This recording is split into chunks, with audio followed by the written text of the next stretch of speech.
Hey guys, am I audible? Uh, can you give me a confirmation if you're able to hear me out quickly?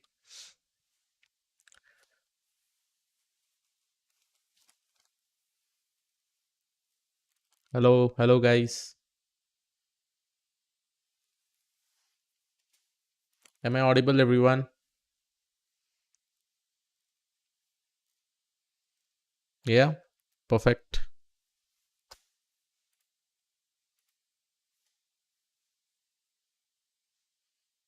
Yes, yes, everybody.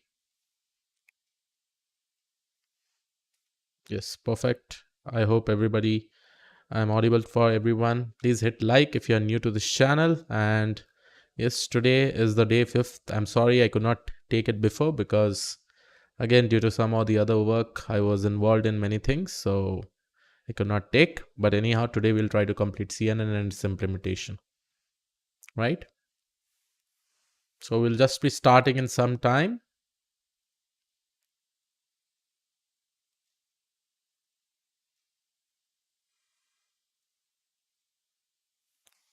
Yeah. Hello. Hello, everybody. So another 2 minutes. So then we'll probably start. But I hope everybody is doing fine and well.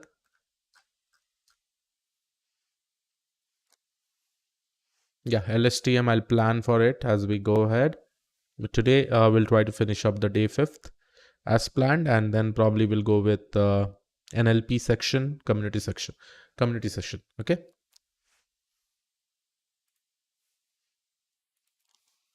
So today we are going to discuss about it, and yes, we'll discuss in such a way that we'll try to first of all understand how does CNN work, and then we'll try to do the implementation. In probably a week or time, we'll also start NLP classes. Okay, so NLP again, that will be like day 5, 5 days live session on that too as a community part. Okay. Okay.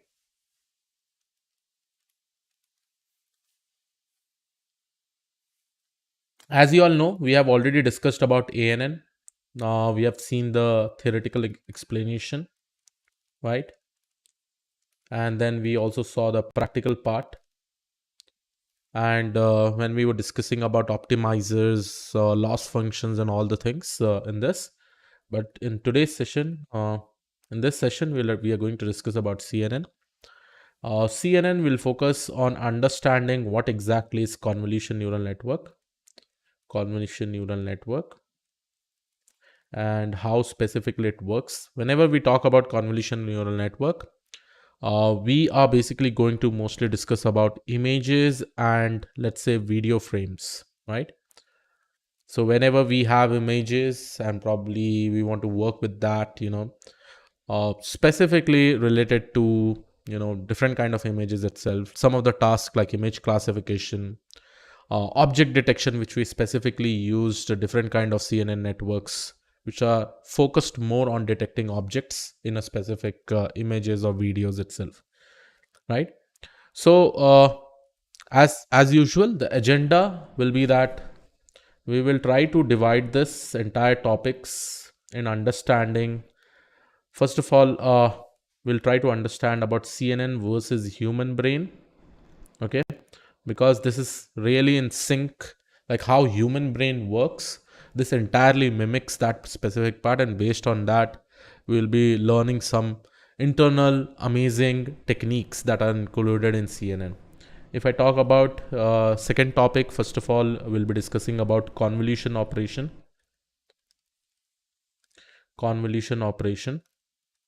In this convolution operation, we are going to discuss about various words that I'm going to bring up over here, like what is convolution, okay, what is padding, what is strides, right?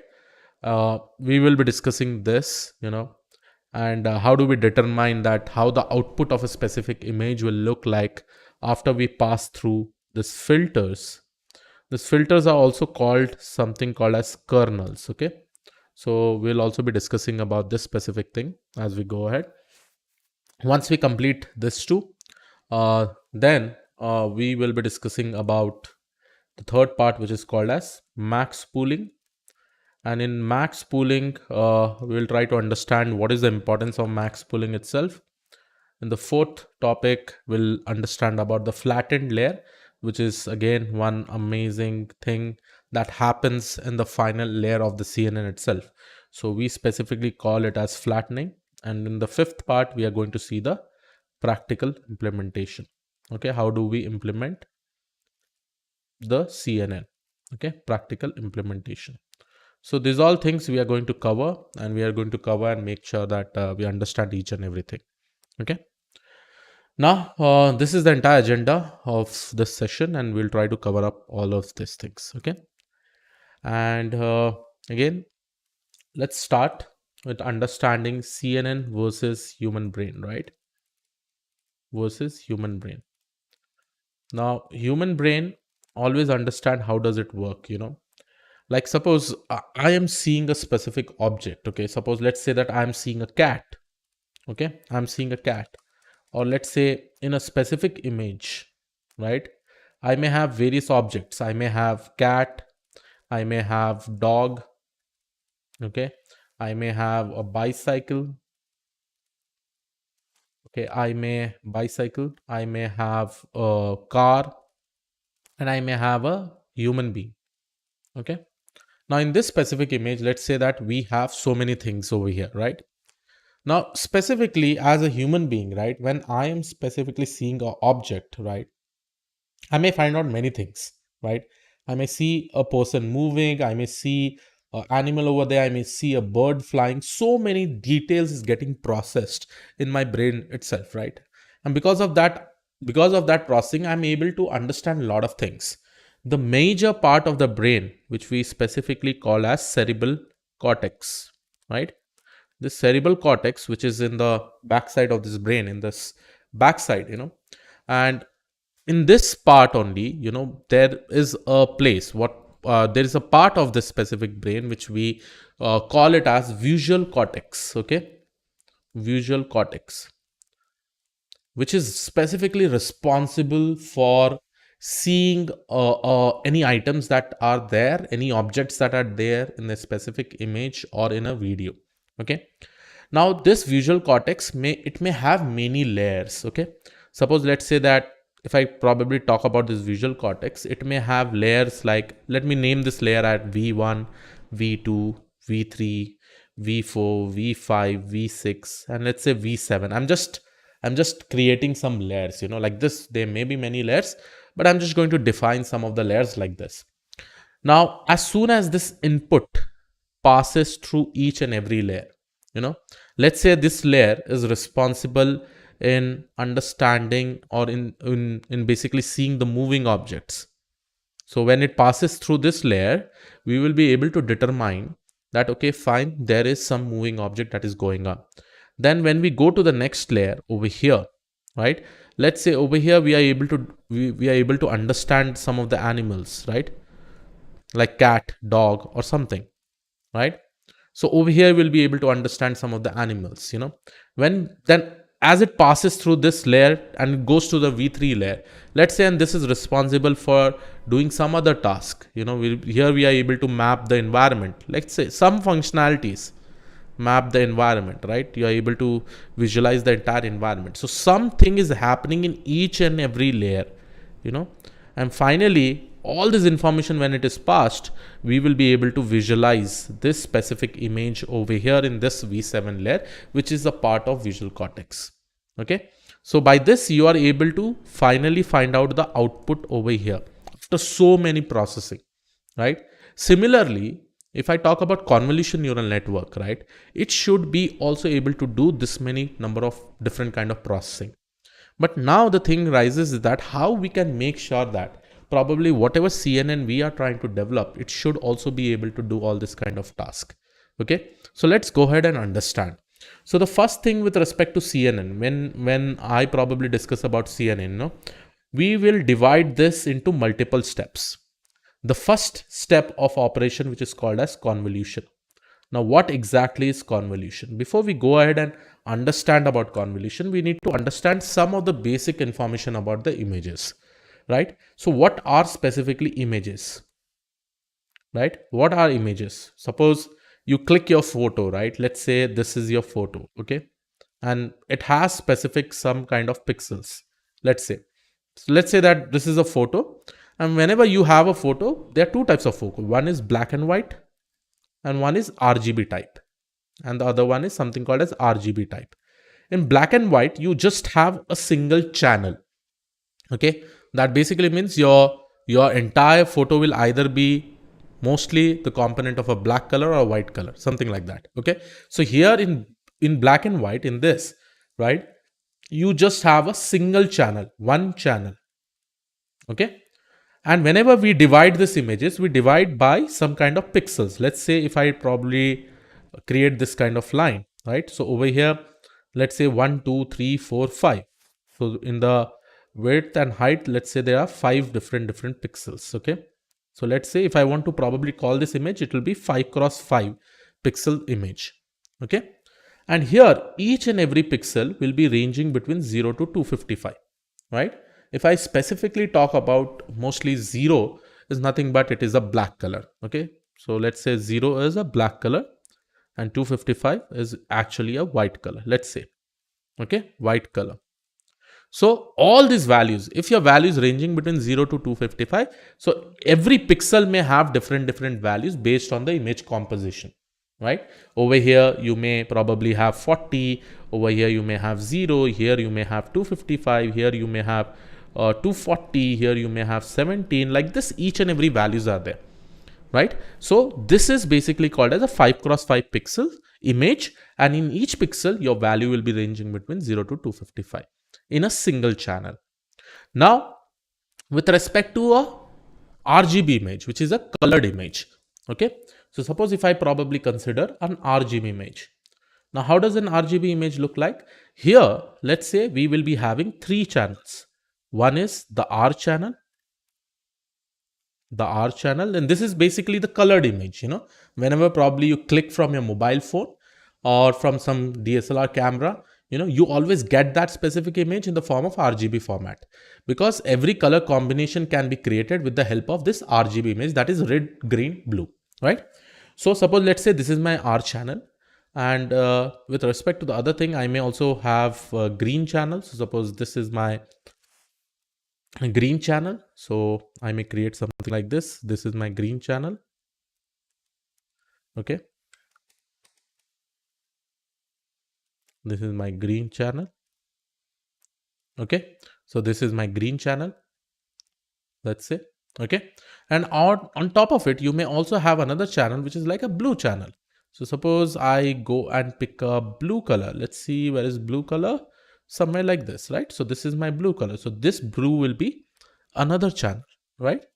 So whenever I have this kind of combination, then what will happen?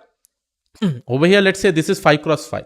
Let's say this is 5 cross 5. 1, 2, 3, 4, 5, right? And similarly, I have 1, 2, 3, 4, 5, right? So whenever you have this 5 cross 5 pixels, here also it will be 5 cross 5, right? So any image that you're going to take is that you're going to combine this RGB, right? This will be a R channel, that is red channel. This will be a green channel. This will be a blue channel. And when it combines, it can basically come up with some kind of format, okay? And here also, your values will again be ranging between 0 to 255 with respect to each and every channel. And when you combine them, then the combination that you're actually going to get, you'll be getting it in different colors. Okay, so this is with respect to RGB format. And suppose if I want to represent this in the form of pixel format, I will basically write 5 cross 5 cross 3 channel. Okay, because they are 3 channel. This is my R channel, this is my green channel, and this is my blue channel, right? So red, green, blue, red, green, green, and blue channel. Okay, so these are my red, green, blue channel. So I hope you got the difference in understanding the black and white image versus the RGB image. Okay, so this is the basic information you really need to understand. Okay, Now, if I go to the next step, let's talk about this convolution layer. So what exactly happens in a convolution layer? And later on, I'll show you an example with respect to a single black and white image and also with respect to a RGB image. So if I go over here and probably take up this convolution operation. Now in convolution operation, what happens is that, and this is the first step with respect to a convolution neural network. Let's say you have an image and this is my specific image. And here I have values, let's say how many number of channels I have. Okay, so let me just create this 3, 4, 5, 6, right? So here also you have 1, 2, 3, 4, 5, 6, right? So this is my 6x6 image. Okay, 6x6 image.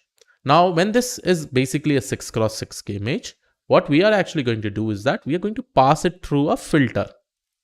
Okay, we are going to pass it through a filter, and this filter will be 3x3. Let's say 1, 2, 3, right? Let's say that this is my 3x3 filter. Here you can say this as filter also, or this as kernel also. Okay, this as filter or this as kernel also. And finally, you get some kind of output. And let's say that this is a 4x4 output. I'll tell you why we are getting a 4x4 output, why you are getting a 6x6 output and all. 2, 3, 4. Okay. Now, whenever you do this convolution operation, convolution, let's say we are doing this kind of symbol we are getting, and we are getting this specific as an output. Okay. Now, let's say this is my 6x6 image, and let me put some values. You know that whenever we try to put some values with respect to the image pixels, you know that it will be ranging between 0 to 255, right? Now, in convolution, what we do is that if I really want to convert this into 0 to, let's say that this is my values like this, 0, 0, 0, 0, 0, 0, 0, 0, 0, 0, 0, 0, 0, 0, 0. Okay. So these are my values, let's say, and these all are 255. Okay.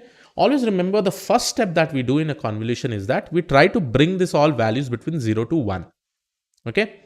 If I'm trying to bring these values between 0 to 1, then what it will happen? I will divide each number by 255. So over here, if 255 is there, I'll make sure that this all will get converted to 1. This we basically say it as min-max scaling. Okay. Min-max scaling. So this process is actually called as min-max scaling. Okay, min-max scaling. Now in min-max scaling, what we are doing is that we are just trying to convert all the values of the pixels between 0 to 1. Okay, super important, and this is the step that we are also going to see. Okay, so here you can see 1, 2, 3, 4, 5. Okay, one more value. I will just one more row. I will just try to put it over here. So this will be my lines. Okay. 0, 0, 0, 1, 1. So 1, 2, 3, 4, 5, 6. Okay. And so you have actually got this much idea that what I have done is that my first step, I've done a min-max scaling. So whatever pixels are there, I'm going to basically convert this into 0 to 1. Okay. Let's say that I have a specific filter over here. And this filter, what I'm actually going to put the values like is that I will just write 1, 2, 1. I'll talk about it why I'm putting this specific filter like this 0, 0, 0, minus 1, minus 2, minus 1. Let's say that I've put this specific filter. This filter is actually called as something called as horizontal edge detector or horizontal edge filter. Let's say I'm just saying this as horizontal edge filter. Now, I hope you have got an idea with respect to this. So what I have done is that I've given 6x6 image. I've passed it through a convolution filter. Sorry, I've passed it through a filter which is 3x3 with these values, which I specifically say this as my horizontal edge filter. And finally, the output that I'm actually getting, I'm getting it over here. And this is actually 4x4. Okay. And this is specifically my output. Okay. And what kind of output we will get, that I'll try to discuss. Okay. Now, let's try to understand how this convolution operation happens. Convolution operation, what it says is that I will take this filter and I will just place it in top top of this specific image from left, from the starting. Let's say that I've taken this filter and I'm placing it over here. So I'm placing it like this. I'm placing it like this on top of it. I'm placing it over here on top of it. Now, when I place it over here, what will happen? What will happen? The first operation that I'm actually going to do, I will take this value and wherever it is placed to that same row or same cell, right? Suppose this cell is there and I've actually put this 3x3 filter over here. So over here, this value and this value will get multiplied. So if it get multiplied, it is like 1 multiplied by 0. So I'm going to get 0. Okay. Then I'm going to add the next value. So this value will get multiplied with this. So this will also become 0. And similarly, 1 will also become 0. And like this, all the values will become 0 in the first instance when I'm placing this specific filter. And whenever we add up this value, whatever is the final output, we will place it over here. Okay. So this is the first operation. So I hope you are getting a clear idea about it. Okay. So what we are doing over here, we are just place this convolution filter with this filter or kernel on top of it. We are multiplying each cell with that cell and then we are adding up all the values, right? Now after this, what we do is that we move one step to the right. We move one step to the right. Whenever we move one step to the right, there is a variable which is called as stride. We specify the stride variable as 1. If you are jumping 2 steps to the right, then we will basically make stride is equal to 2. But here we are jumping just 1 position to the right. So 1 position to the right, the stride will be 1. Now what will happen? My filter, this filter will start moving from here to here, right? Now when it moves from here to here, then what will happen? Again, do the calculation. My calculation will start 1 multiplied by, let's say, my calculation will start for the second instance. Okay. 1 multiplied by 0. So it will be 0 plus 2 multiplied by 0, it will be 0. 1 multiplied by 1, so it will be 1. Plus 0 multiplied by 0, it will be 0. Then again 0, 0. Then over here, if we go over here, it will be minus 1, minus 2. This both will get multiplied and to this also it will be 0, 0. And finally, I'll have minus 1 multiplied by 1, it will be minus 1, right? So here also what I will be getting, my total value will actually be 0. Okay. So I hope you are getting an idea about it. Then what we will do, we'll again jump 1 step to the right after this because I have to go and take the next pixel of the information over here. And here we go with respect to this. Now when I jump 1 step to the right, then what will happen over here? Like I will be jumping at this position to this position. And again, the same operation will happen. The third operation, again, if you try to see, everything should be equal to 0, most probably, because see, if I multiply this, so 0, then this will be 2, then this will be 1, then all will be 0 over here. And then over here you have minus 2 and minus 1. So if I try to calculate it, it will be minus 2 and minus 1. So this will entirely become 0. So the next operation will also become 0. And finally, when you continue, you'll be getting this kind of values like 0, 0, 0. And after that, when you probably see this, you will be getting a value like minus 4, minus 4, minus 4, minus 4, and minus 4, minus 4. You can do the calculation, guys. And this will be 0, 0. That basically means after we finally go to the next step, then my next stride will move towards this position. And again, it will do the calculation. Again, I'll get jump. It will become 0 over here.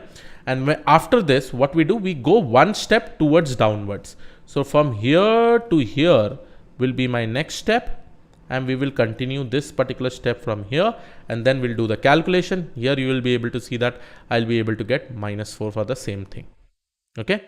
So I hope you are getting an idea about it and you are able to understand some kind of calculation that we have actually done over here. Okay. So this is very much clear till here, I guess, and you are able to understand things. Okay. And definitely you can do this entire calculation and you can try to find out. Okay. So if you move 1 step towards down, then again 1 more step if you move towards down, and if you do the calculation, you will be getting some values like this. Let's say that I have got the output which looks like this. Okay. So I hope everybody is clear with respect to this specific output and you are able to understand. Is it clear, everyone? Yes, till here. Can I get a quick yes if you are able to understand till here?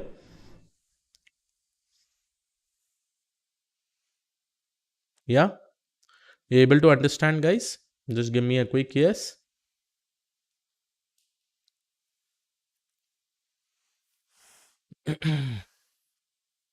Yeah, everyone. Yes. Okay, perfect. Let's say that I've got this specific output. Okay. Now, this operation is specifically called as convolution.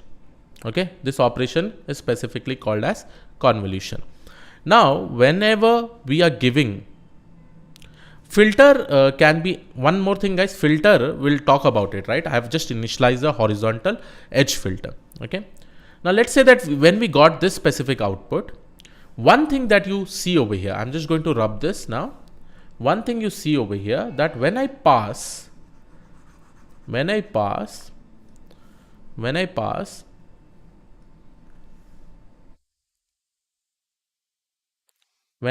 a 6 cross 6 filter to a 3 cross 3 filter, I am getting a 4 cross 4 filter.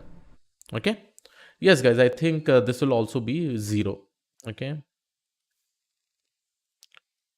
Let's say this also I'm getting it as 0. Okay. Let's say that I'm getting these values as, if I do this operation, then automatically this will become 0. This will also become 0. Uh, this will also become 0. See, do the calculation. Okay. Whatever value you get. Okay. Let's consider, I'm just saying that, okay, let's consider over here that I'm getting these values. Let's just imagine, okay, I'm getting this values, okay, I'm getting these values by passing through this. Let's just consider, okay.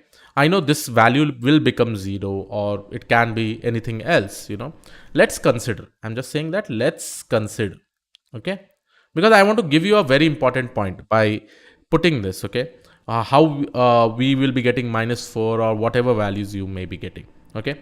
Or do one thing, if you don't want to go ahead with this, change the filter. Okay, what I will do is that I will try to make a new filter over here. Okay, let's say that I've got this new filter. Okay, and let's say this is my 3 cross 3 matrix. Okay, and let's me see, they say that, okay, I have this specific filter, -1, -2, -1. Okay, so let's say I have this specific filter, and let's start the operation from again. Okay, let's say, and this filter is basically called as vertical edge detector. Let me just rub it. Okay, and let me pass this filter. Now when I pass this specific filter, and I will be getting a 4 cross 4 output.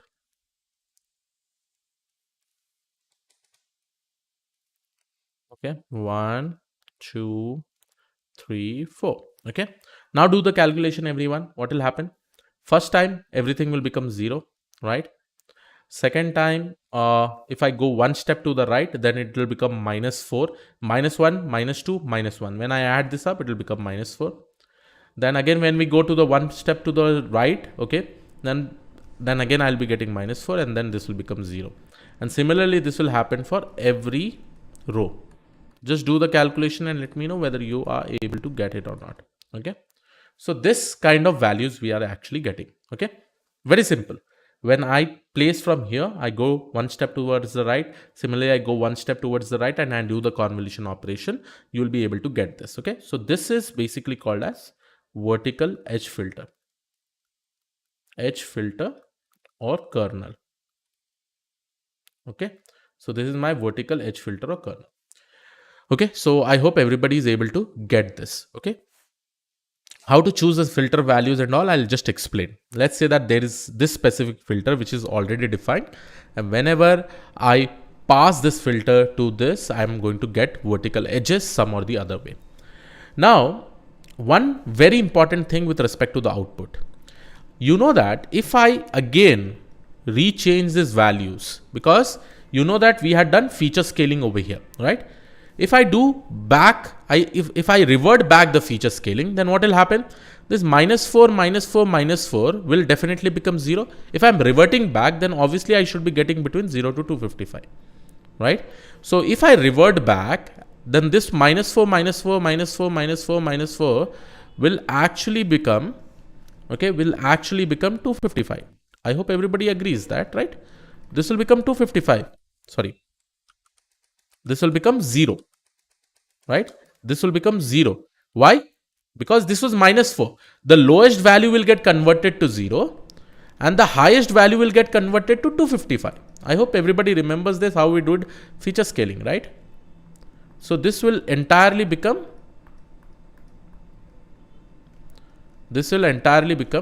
255. Okay. So if I do back the feature scaling, this all will become 0 and this will become 255 because the highest value was 0 and the lowest value was -4. So if we bring back the min-max scalar, if we apply the min-max scalar, again, what is going to happen? The smaller value will become 0 and the larger value will become 255. Now 255 is nothing but it is a white color. 255 is nothing but it is a white color, right? So I hope everybody knows about it. So 255 is nothing but white color, right? And 0 is nothing but black color. Now when I have this, that basically means this entire thing is black color, right? 0. And 255 is white color. So how do I get this? If I probably try to draw this in the form of a diagram, right? It will look something like this. So this will be my white color and this remaining all will be my black color. So this will be my white color and this will all be my black color, right? So this is nothing but this is my vertical edge. Vertical edge. So in this specific image, you know that zeros and ones are there. Obviously, I should be getting a vertical edge in between that. And after passing this filter, I am able to get a vertical edge that you can see from here, right? From this specific example. And this filter is responsible for doing that. It is responsible for getting the vertical edges, right? So from here, you can see as soon as I pass this filter, I'm able to get the vertical edges. So what does this basically mean? Here I discussed about my various layers, right? V1, V2, V3, V4, V5, V6, V7. Similarly, we have created a layer over here, which is able to extract some information. Now, in this particular case, with the help of this filter, I'm able to extract where are my vertical edges, right? So this process is basically called as a convolution operation. Similarly, I may have various different kind of filters. I may have a horizontal filter. I may have another filter like this, and this filter will be also 3x3, let's say, and this will be able to determine my horizontal edge. There will be one more filter, let's say, which will be able to determine my round objects, let's say. Okay, so I may have multiple kind of filters over here, and this filters is basically like what we are doing. It's just like this information we are trying to extract it from the image. With the help of these filters, we are just trying to extract the information of this specific image, right? So I hope you are able to understand till here, right? Now, in a specific image, whenever we are performing convolution neural network, we can have multiple filters like this, and we will also be getting multiple outputs like this. Okay, so like this, multiple outputs we will be getting. Okay, like how we got over here for horizontal filter, we may get a different output. For round shape filter, we may get a different outputs from a specific image. Okay, now you need to understand some very important things. Whenever I pass a 6x6 image in a 3x3 filter, I'm getting an output as 4x4, right? Whenever I take a 6x6 image, I pass it through a 3x3 filter, I get an output as 4x4, right? How this is basically happening, right? So over here, let's say the size of the image is given by n. So n is equal to 6. Okay, n is equal to 6.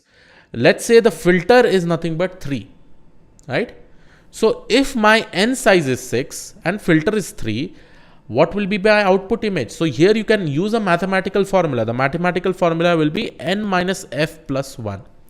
So when you use this n minus f plus 1, it is nothing but 6 minus 3 plus 1, which is nothing but 6 minus 4, which is nothing but,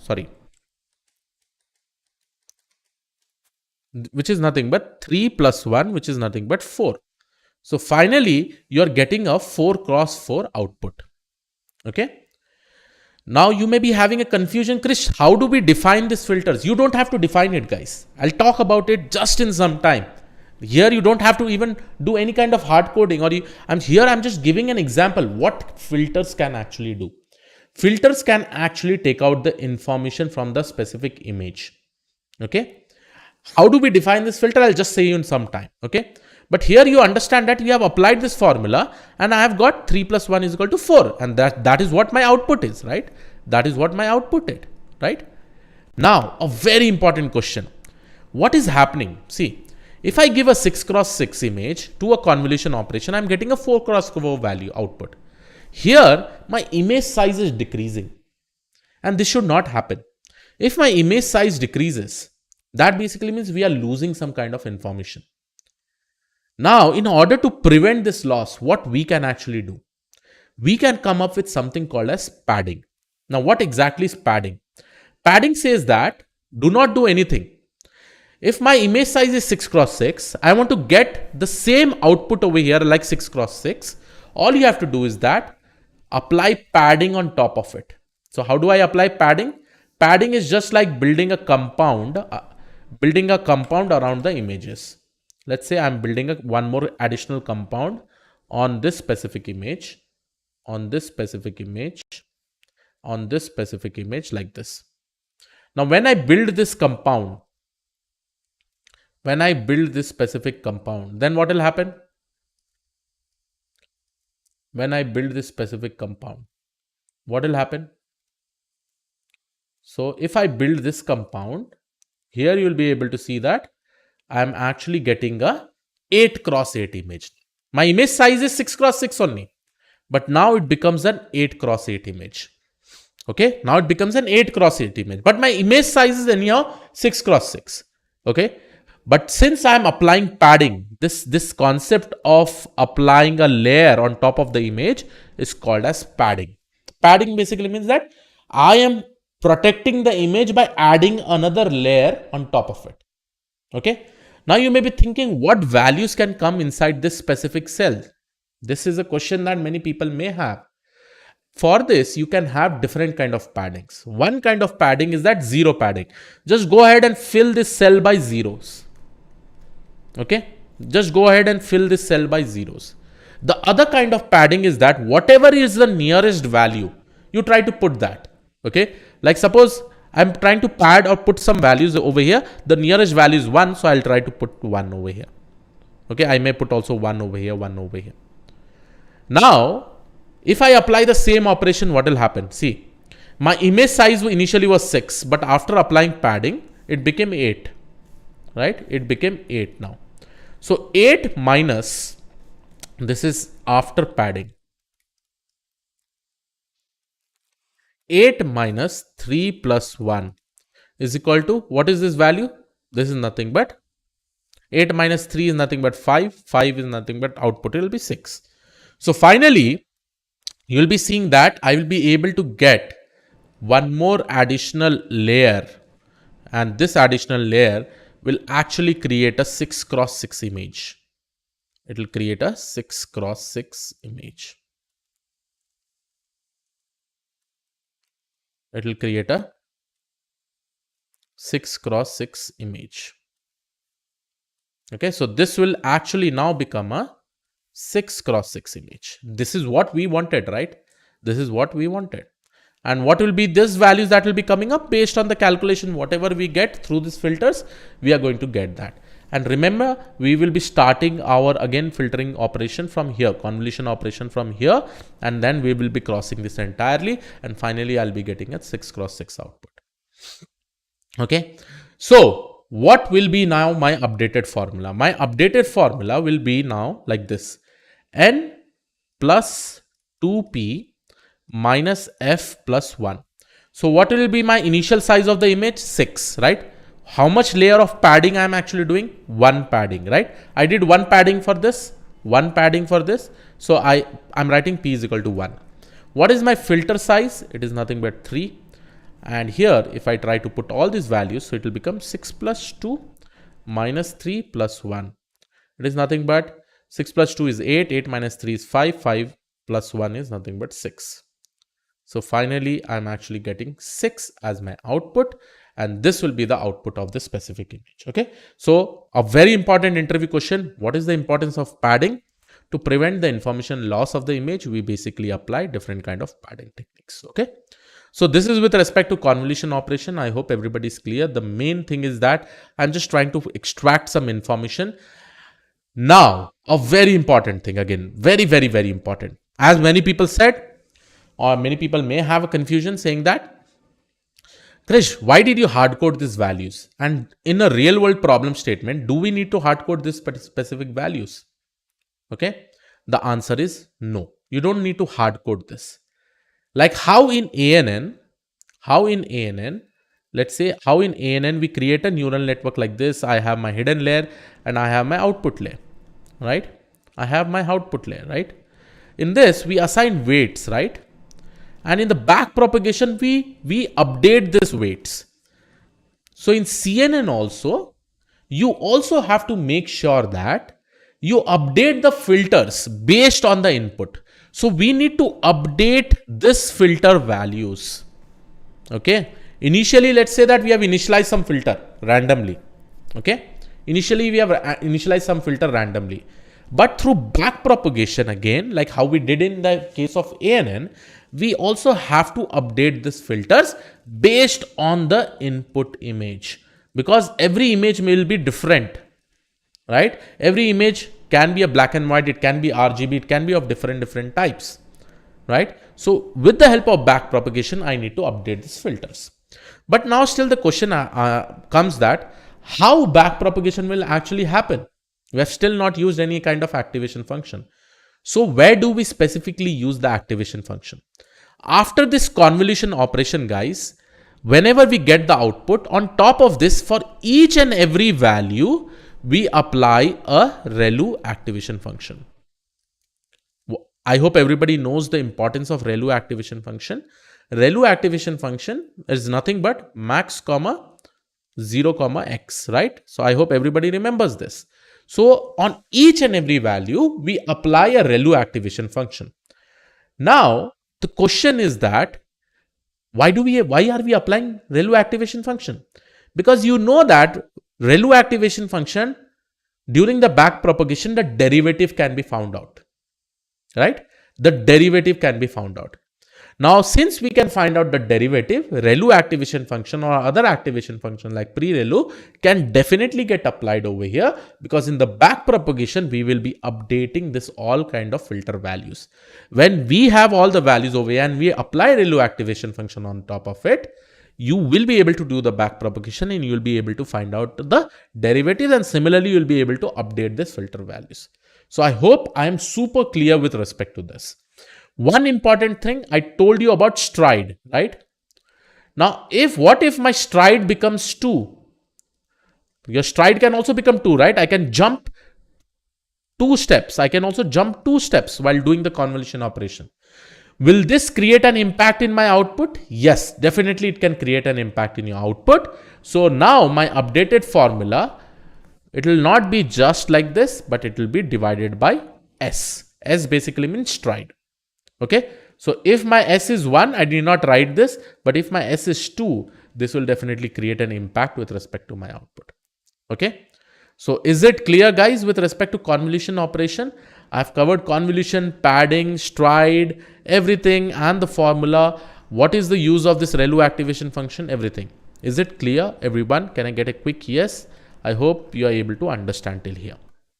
Okay, so this was with respect to convolution operation. Now let's go ahead and understand the next operation, which is called as max pooling. So like this convolution we can have horizontally stacked, right? So what all things we have in the convolution neural network? Quickly, let me just write it down. So I have a specific image. Let's say some image over here, 4 cross 4, 1, 2, 3, 4. This will also be 4 cross 4. This will get passed. This will get passed to another filter. Okay, and based on this, any filter it can be, I will be getting an output, right? So this entire thing along with the ReLU activation function is basically my convolution operation. Convolution operation. And this entire thing can be stacked together. So this will be my one convolution operation, and after that in my CNN I may have another convolution operation similarly like this, right? And over here I can have any number of filters. I can have any number of filters I like. Okay, this you need to understand. And our main aim in the convolution operation is that we need to learn from these filters. We need to learn and update based on the input images. Based on the input images, we need to learn from it. Okay, so I hope you are able to get the idea about it and you're able to understand over here. Okay. Okay, now let's go to the second one, which is called as max pooling. Now, what exactly is max pooling? Max pooling. Okay. After a convolution operation, there is something called as max pooling layer. Okay. And I will show you in images also how it will look like over here. Just try to understand the crux, understand the keywords that I'm specifically using, right? This will all actually help you to understand in a better way. Okay. Now, filters can be selected in different ways. You can have a 5x5 filter. You can have a 7x7 filter. You can have a 3x3 filter. This is all like kind of hyperparameter tuning. Later on in the upcoming classes, I will probably take one more live session. There I'll discuss about transfer learning. Okay. Now in the max pooling layer, what happens in the specific max pooling layer? Let's say this is my input. Let's say I have 3 cats. So this is my cat 1. This is my cat 2. Okay. I hope you like my diagram. And this is my cat 3. Okay. Let's say this is my image with respect to a cat. And then my first operation is basically my convolution operation where I pass through a filter or kernel. I get my output over here. Let's say I'm getting an output over here. Okay. This output, and after the output, we apply a ReLU activation function. So this entire operation is my convolution. So that basically means I'm applying this and I'm getting this. So this is my convolution operation. Okay. Now, after this, what can we have? We can have multiple convolution layer also. But again, I've seen a lot of transfer learning techniques where they have used another layer, which is called as max pooling. So here I'm just going to define something like this. Okay. And this layer is basically called as max pooling layer. I'll talk about max pooling layer. Let's say after this convolution operation, I applied the ReLU and I probably got a 3x3 output with some values. I'm just going to initialize values. So don't worry that how did I take up. Let's say that this is a 3x3 and I've got some pixel values like this 1, 2, 3, 4, 5, 7, 0, 3, 5. Right. So let's say this is my this. Let's say I'm using a max pooling of 2x2. Now why exactly max pooling is used? Now see guys, here I have 3 cats, right? Here I have 3 cats. Okay. And when I apply a operation, filter operation, let's say from these images, I'm able to see the rounded eyes, and probably I'll be having another filters also for vertical edges, horizontal edges and all. Now some information I'm able to extract, okay, from this particular filter. Let's say I may have any number of filters as we go ahead. Okay. But I'm just focusing over here. Okay. Now there is a concept which is called as location invariant. Now, what does location invariant says that? Location invariant says that, let's say there are multiple objects in the images. My convolutional neural network, till it goes ahead towards the next neural layer, next layer itself, it should be able to extract more and more clear information. Okay, more and more clear information. So location invariant basically says that my objects may be present anywhere, But as we pass from many convolution layers, I should be able to extract the information more in a clear way, right? And for that, we specifically use something called as max pooling. Now in max pooling, what it does is that, let's say, how do I extract much more clear information? How does this information look like? When I apply max pooling says that, okay, I'm just going to place on top of it. And let's say and there are different types of max pooling layer. There is something called as average max pooling. Let's say there is something called as average pooling. There is something called as min pooling. And this is my third type, which is called as max pooling. Okay. Let's say in this particular scenario, I'm using this max pooling. Now, max pooling, what it says is that I'm just going to place this on top of the output over here. And what I'm actually going to do, I'm going to basically get an output. And this output will only be focusing on the biggest number, the most clear or the highest number over here. Which is the highest number over here? Clearly, you can see that 5 is the highest number. So I am going to take this information only and update it over here. That basically means one of the cat eyes is clearly visible. So I'm just going to pick up that information and put it over here. Okay. Then I'm just going to jump to the next stride, right? In the next stride, what I'm actually going to do, I'm going to basically jump like this and basically take up the next one. From this, the highest value that I'm actually going to get is 7, let's say. Then I'm going to jump next downwards in this direction, let's say in this direction and this direction. And I'm going to basically see that which is the highest value. So over here also I'm going to get probably 3, and over here I'm going to get 5. So the most specific and the clear information, I definitely want it from this. Okay. So what I'm actually specifically doing, and over here guys, one more thing that you need to really understand is that here I'll make a stride of jump 2. Okay. Stride of jump 2, not stride of jump 1. Let's say initially stride was here. I got the value as 5. My next jump will be a 2-step jump. So my next one will be starting from here and it will be ending like this. And out of this, I have my highest value as 7. Then similarly, I will make a stride 2 jump downwards. So this will be my next one. From this, I know which is my highest value 3. And then I will again make a stride jump of 2. And when it comes over here, whatever value is highest, I'll be getting it. So here I am actually trying to specifically take up the most important information out of the output that I've got from this specific filter. Okay. And this basically solves the problem of location invariance. That basically means if I have multiple objects also, and if one of my filter is able to determine that particular object, it will be able to clearly pick up from there. Okay. So I hope everybody is able to understand till here, and I hope everybody is understood about the max pooling, right? Now suppose I want to use some other pooling, let's say average pooling. In average pooling, nothing will happen. We will just try to find out the average of all these values. And similarly, in min pooling, what we are going to find out? We are going to find out the minimum values. Now, based on different problem statement, we can play with either of this pooling layer.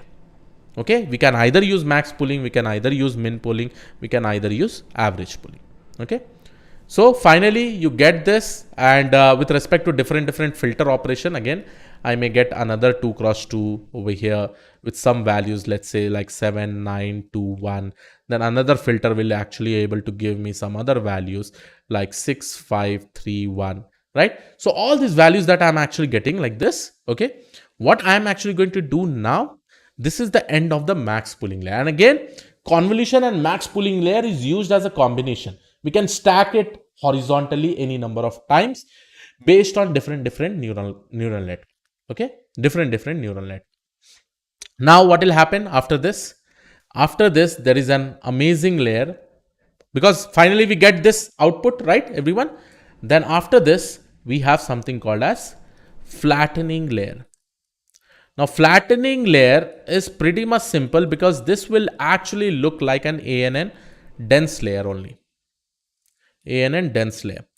Now, whatever outputs I get from this max pooling, I am just going to make it straightforward flattened. Flattened basically means I'll just pick up this entire filter and I'm just going to elongate it like an input, like how we give input to a ANN, right? Like that we are going to flatten it. So my 5735 will get elongated to something like this. It will become 5735, and this will basically get elongated, which looks like this. Okay. Then the next filter value that I'm going to get 7921, that will also get attached to this. So now my 7921 will also get attached over here. Right? Similarly, I'm going to flatten this entire, all the filter outputs, and I'm going to combine it over here. Okay. This is basically called as a flattening layer. I'm just flattening it. I'm just elongating it. And now this becomes an input to my dense layer. Then you go and create a fully neural network connected layer. And how many number of outputs you have? Suppose if I'm doing an image classification of cat or dog, this will get connected like this, like this, like this, like this. And again, you know this process. We apply an activation function, ReLU activation function. Over here, it will become something like this. And this will get connected. This will all the information will be going to this, all the neural networks. Okay. And finally, I will be able to do this image classification in this specific way. Everybody clear of the entire process? In short, what all things we did? Let's say this is my convolution operation. Then I went to my max pooling layer. Max pooling. This convolution operation has what all things? Convolution, padding, applying filters, everything happens inside this. Then after the max pooling layer, what we specifically do, we provide it to the next stage, which is called as flattening layer. And then we create a ANN or fully connected neural network. And finally, I get my output, right? So these are my entire steps. Please do let me know whether you have understood or not. Till then, I'm just going to open some examples. Okay. So I'm just going to open this browser, everyone. See over here. If I probably try to go and click on images, now you see over here, right? This is my image. Okay. Probably you'll be able to see over here very clearly. Let's say, again, this I've taken from Google. See this convolution, pooling, then flattening, then fully connected layer, right? So this way you will be able to see, you can also see other examples: convolution, non-linearity, max pooling, fully connected layer, and classification, right? So we give this image, each and every pixel gets passed, all the information is basically getting extracted. Similarly, here also you can see this is my input image. I pass it through a convolution. Then I basically got the filters output. Then what we did applied another convolution layer. Then we got a fully connected layer, and then finally we got an output. So like this kind of operations you will be able to see. See here also, this image, we applied two convolution layer. Then we applied a max pooling. Red color is max pooling layer. Then you can see that we have got another convolution layer. Then again, we applied a max pooling. Then we applied convolution layer. Three times convolution layer. Then we got a max pooling, then convolution, max pooling, convolution, then finally fully connected layer, and fully connected layer, right? By default, max pooling layer through the code is basically taking 2. So guys, did you understand whatever I explained with respect to all the CNN neural network? Can I get a quick yes if you are able to understand? Now we will try to do one practical example. Yes. So what I want you all to do is that just go and search for TensorFlow images CNN. Just search for TensorFlow CNN like this. Just go and search for TensorFlow CNN. And here you will be able to see the first over here, an example over here. Okay. Now you cannot determine, one thing is that how many layers you can actually use. Okay, so there you need to understand from the transfer learning. People play with different kind of layers. There is an ImageNet competition where people focus on understanding that how many layers needs to be used. Now just go and click on run in Google Colab. Once you search this convolution neural network, go and click on run in Google Colab, and here use your specific output. Automatically, when the traversing of the entire images will complete, you will get the image traversing will get complete. That time the stride will stop moving. Okay. So here is my TensorFlow connected, and I'm going to change the runtime to GPU. Save, connect it. Okay. So here you can see that what all things we have actually done. Okay. For this, max pooling is specifically related to extracting more information from a specific image. Okay. So as usual, I'm going to import TensorFlow Keras. I'm going to use dataset, layers, and models. What kind of dataset we are going to use? We are going to use CIFAR images dataset. So if you click on this, CIFAR images has what all things? It has this all kind of images like airplane, automobile, bird, cat, deer, dog. So we are going to classify. Whenever we get this kind of images, we are going to classify them. Okay. Now let's go ahead and let's quickly execute. So here, first step, I'm just going to execute the TensorFlow part. It will get executed. Let's see how much time. Yes, it has got executed. Now let's download and prepare the CIFAR 10 dataset. This dataset contains 60,000 color image in 10 classes with 6,000 images in each class. The dataset is dividing into 50,000 training and 10,000 as test image. These classes are mutually exclusive and there is no overlap between them. Fine, we know all these things. And then we are going to basically say training images, training label, training test images and labels. Okay. As I said, we need to normalize the values to between 0 to 1. In the first stage, we have already discussed this while explaining the theoretical part. We will normalize it and we'll always make it between 0 to 1. So all we are doing is that the training and the test image, we are dividing it by 255.0. If the pixels are 255, it will become 1. Otherwise, it will become 0 if the values are 0 pixels. Okay. So I'm just going to execute this and automatically this data set will get downloaded from this particular library, datasets.cifar10.load data. Okay. So you can just execute this, quickly get it. And here you can see that I've downloaded all the data set from using this specific example. Okay. Now verifying the data set. To verify the data set, let's plot the first 25 image from the training set. So we are just plotting it. That is the reason we use matplotlib. I don't think I need to explain you this because you already may be knowing matplotlib. Okay. So here what we are doing based on the class names, we are plotting it and I'm taking the training labels and first 25 image, whatever I get, I'm just plotting it over here. So once I execute this, you'll be able to see that I'm able to get the first 25 images, which looks like frog, truck, deer, automobile, bird, horse, ship, cat, deer, horse, everything I'm actually being able to get. Okay. Then let's go ahead and create a convolution neural network. Now see this, guys.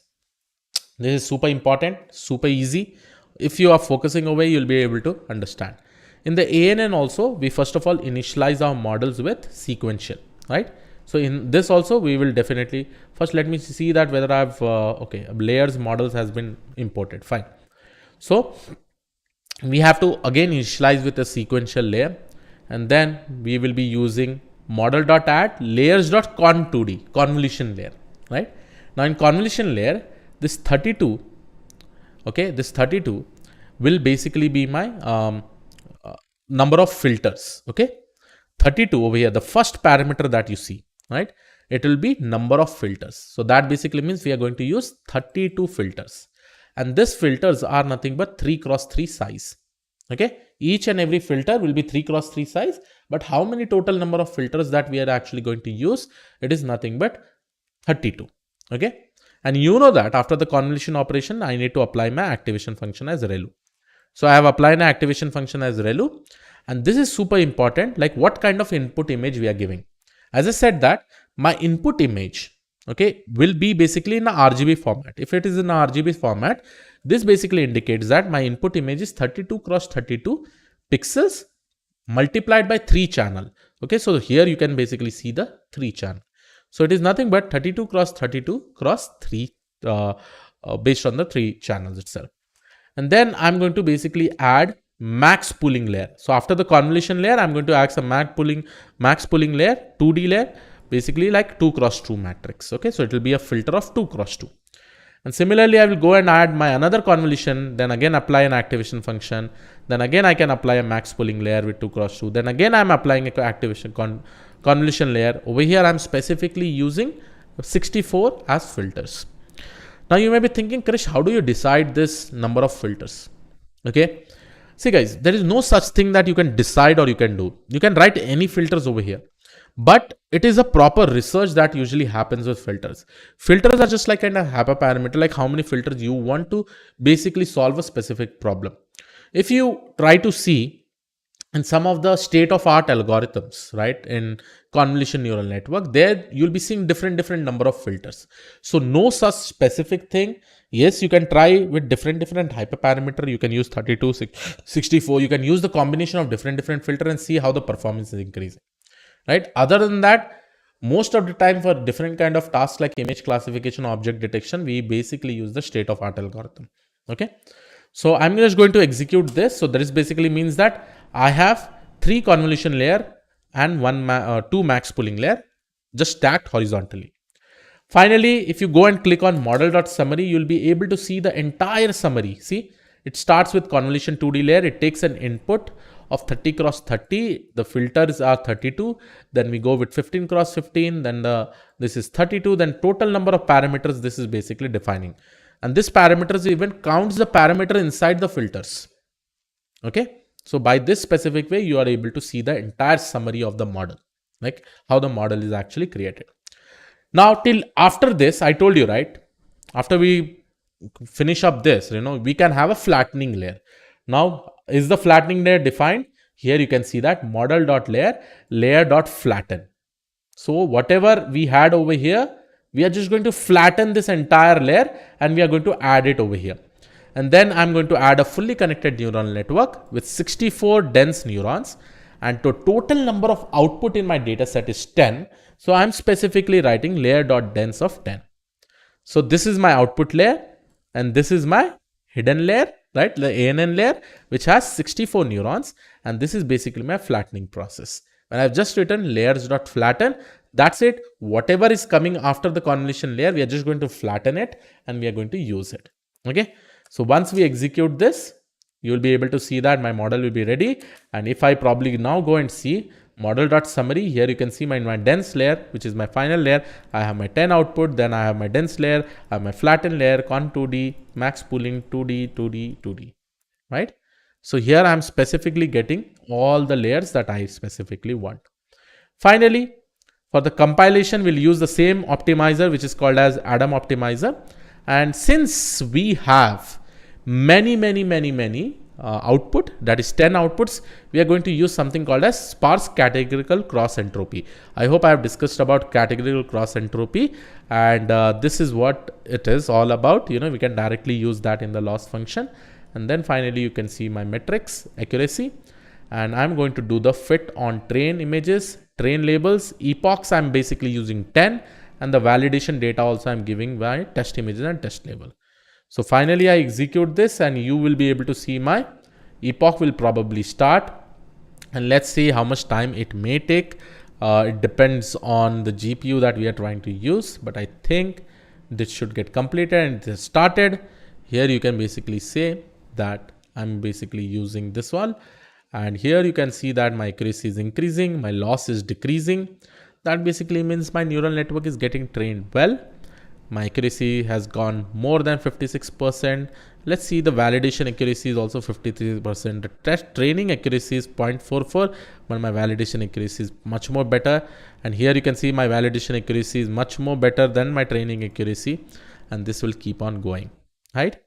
So I hope you are understanding, everyone. Can I get a quick yes? And we'll wait till the training is going on. Please make sure that you comment down, give some heart likes, something like that, so that it'll also help me boost my confidence with respect to teaching, and it'll energize my entire teaching methodology that I use. Okay. Yes.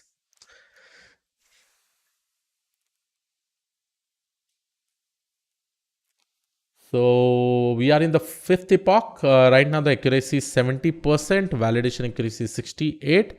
We are going on good. And on this also you can apply early stop, So early stop can also be applied onto this, that I'll give you as a task. Okay, so here it is. Your accuracy is got to 74%. Optimizers, you should definitely use Adam Optimizer because it is the currently the best one. Okay, two more epochs and then we'll stop over here just to see that how things are going on, right? So 76%, 70% is my validation accuracy. It's good, it's going on good.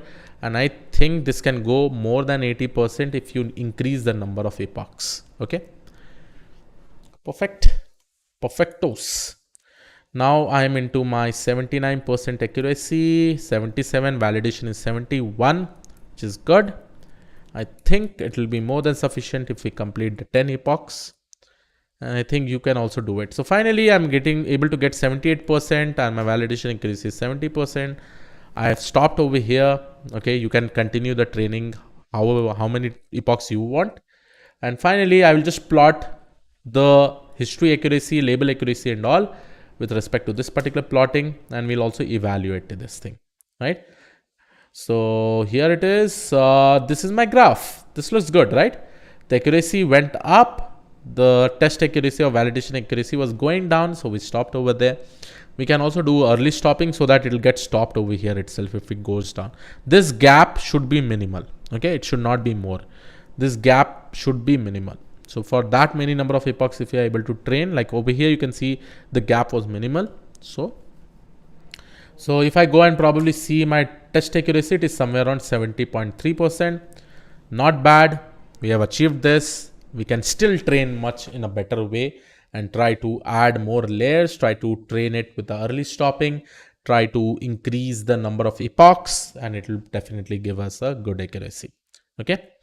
So I hope you have understood this entire thing, guys. It was good enough. I have explained you completely in depth with respect to CNN. I'll take up one more live session to make you understand about transfer learning. This was it from my side. I hope you like this particular video. Can I get a quick yes if you have understood this? It was somewhat important to you all. Just reload the video, guys. You will be able to find all the links in the description where this materials will be put up, everything over there in that community dashboard, which is completely for free. Enroll over there, get those materials and use it before going for the interviews. Try to cover up all these things, right? So yes, this was it from my side, guys. I hope you like this session. Please make sure that you subscribe iNeuron channel, Krishnak Hindi channel, right? And obviously my channel. My request is that please share with everyone, guys. Please share with everyone. It will always be useful so that we can keep on doing this kind of session. Okay. So yes, this was it from my side. Thank you. And RNN and all, we'll try to do it. But before that, let's complete transfer learning. I'm not sure tomorrow if it is possible or not, but next week, Monday, let's try to do it. Okay. So thank you, guys. Keep on rocking, keep on learning, never give up. I'll see you all in the next session. Bye-bye. Thank you. Thank you, everyone. And yes.